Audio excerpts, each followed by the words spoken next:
दिनै बे 9 नं आयनाजुलि गामियाव जोंहा बिजेपि सरकार तरफनिफ्राय मानव गेदेर 71 नं ढेकियाजुलि बिधान सभानि अशोक सिंहालनि अननायजों बा बिथांनि बिहोमाजों जोङो जि मोनसे असम दर्शन आसनि स्किमनिफ्राय जोङो गासै 2,50,000 रांनि अनसुंथाइखौ मोनदों।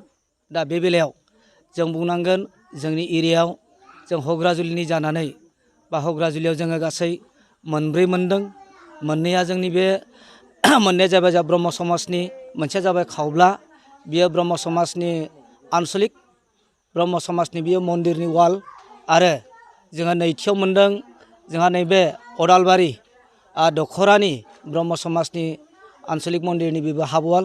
लोगोसेयाव जोङो जोंनि बे ओरै जथाइफोराव जोङो मोनदों मोनसे लोक्षि मन्दिर, बेबो आबुं जाबाय। दा बेखौबो अपेनिंखौ खालामदोंब्लाबो जोंनि पार्टिनिफ्राय फैनानै खालामथ'नाय जायाखै, बेखौबो खालामनायनि मोनसे माबाखौ खौरांखौ होगासिनो दङ। आरो दिनै मैयासो मोनसे जालांबावबाय जोंहा एखे ओरै साहा गासै जोंहा गोरोन्थि जादों मोनबा, ओरै जोङो साहा सपाइ 1 नं थाराइबारि बे गामियाव मोनसे हनुमान मन्दिर मोनदों।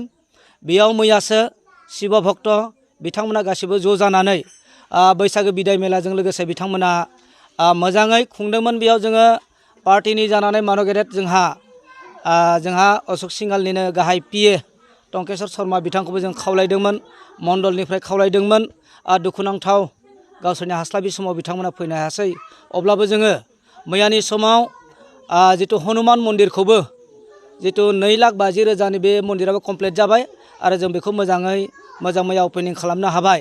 बे बेलायाव जोङो मोनसे बुंनांगोन आरो दिनैबो नैबे आयनाजुलियाव जायनिखि जोङो असम सरकारनि जिथु अनसुंथाइ मोनदों जोङो 2,50,000नि जों कमप्लिटलि जाबाय। अब्लाबो जोंहा नैबे प्लेट एसे होनो थाबावदों। दा बेखौ जों होगोन। समनि आंखालजों जोंहा माने किसुमान मावनाय दांनायाव उसुबिदाजों जों बेखौ होथ'नो हायाखै बा बेखौ होनाय जागोन। दा आङो बेखौल' मोनसे खावलायगोन, जोङो बिजेपि हान्जानि जानानै एबा असम सरकारनि जिथु बिजेपि सरकारा जेरैबायदि जोंनो फिसा फिसा आसनि बा अनसुंथाइफोरखौ जोंनि ओनसोलाव मोनदों, जों आसा फारियो अरायसमबो जोंनि अशोक सिंहाल मानव गेदेर आरो लोगोसेनो जोंहा हेमन्त बिश्व शर्मा सार, लोगोसेयैनो जों बेखौ रायखांबावनांगोन बर'नि हिसाबै जोंहा प्रमद बर' सार, बिथांमोननि अननायजों जि एसे बिहोमा मोनदों, जाहाथे अरायसम आसा फारियो जाहाथे बिथांमोना जोंनि ओनसोलखौ नासया मुगैया, जेबो गाज्रि भाब लायालासिनो जोंनि बे गोदोसोना थानाय जायफोर जों जि हालोदाव दङ, जोंनि लामा दैनि सुबिदा, कारेन्टनि सुबिदा, गोबां फारसेनिफ्राय सोलोंथाइनि सुबिदा जोंहा सुबिदा गैया। जाहाथे सारमोना जेरैखि जाया नांथाब नाजा जोंनो बे अनसुंथाइखौ होयो। आरो जि अनसुंथाइ जों मोनदों बेनि थाखाय आङो पार्टिनि जानानै आङो जिल्लानि सासे जिल्लानि एक्जिकिउटिभ मेम्बारबो, लोगोसे आङो नैबे जा सा मण्डलाव सिगाङाव भाइस प्रेसिडेन्ट मावबोगासिनो दंमोन। आरो दा आङो पार्टिनि जानानै बा ओनसोलनि जानानै बिथांमोननिसिम रोजा रोजा साबायखर होनानै आं बेखिनिखौनो फोजोबनाय जादों। आरो बेयाव जोङो खिन्थु थोंजोङै जोंनो मण्डलाबो बा जोंनि मण्डला दासिमबो जों बेखौ गेवलांसेबो मिथिया, खिन्थु भिट'रिया फैनानै सार्भिस जादों होननायखौ जों मिथिगौ।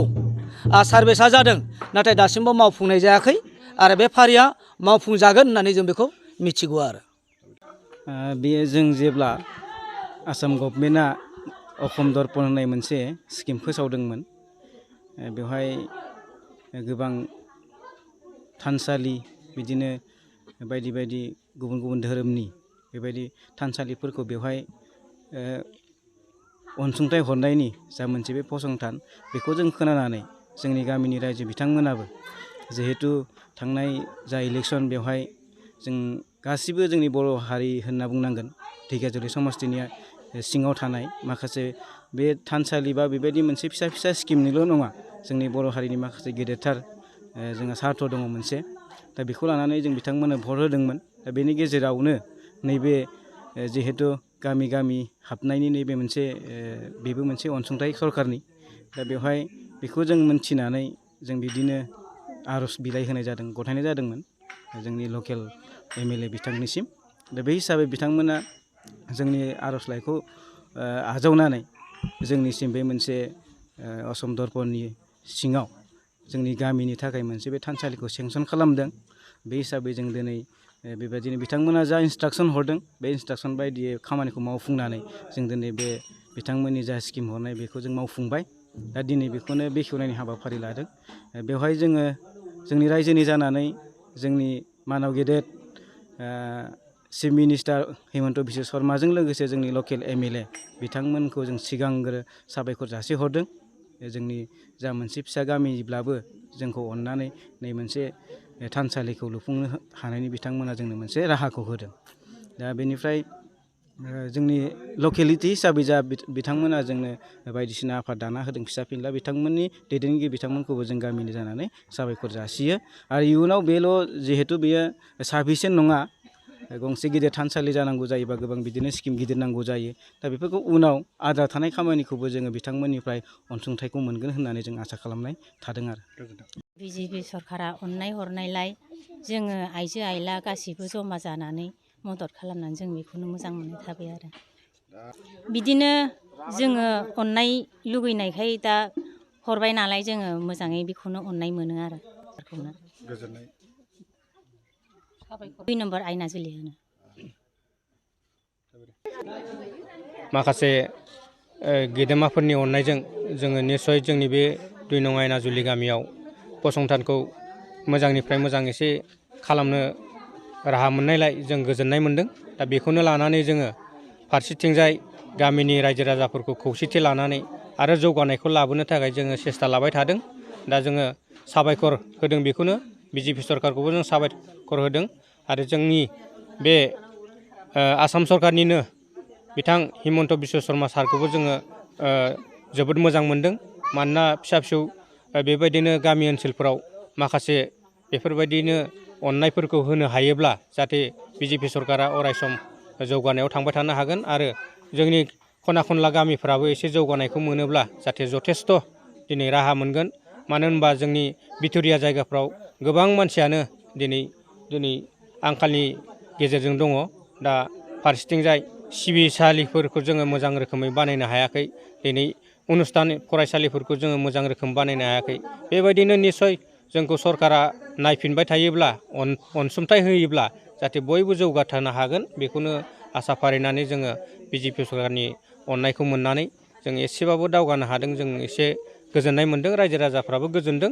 आरो मोनफ्रोमबो गामियानो बेबायदिनो सरकारनि अननाय मोननानै जाहाथे गोजोननायखौ मोननो हायो आं बेखौनो नोजोर बोदों। जाहाथे बयबो खौसेयैनो जोङो थांनानै थानायनि गेजेरजों बयबो अनसुंथाइखौ मोनगोन आरो बिथांमोनाबो जोंनो खना खनला गामियाव होनो हाथों आं बेखौनो इसोरनिसिम सुंग्रिनानै जाहाथे जोंनि नैबे जोंनि बाथौ हारिनि बाथौ सिबियारि दिनै समाजखौ जोङो मोजां रोखोमाव लाबोनो हायो नामा, जों बेखौनो इसोरखौ लानानै जाहाथे दिनैनि बे दरजा बेखेवनाय हाबाफारिखौ लानानै आं गामिनि जानानै गोजोननाय मोनदों।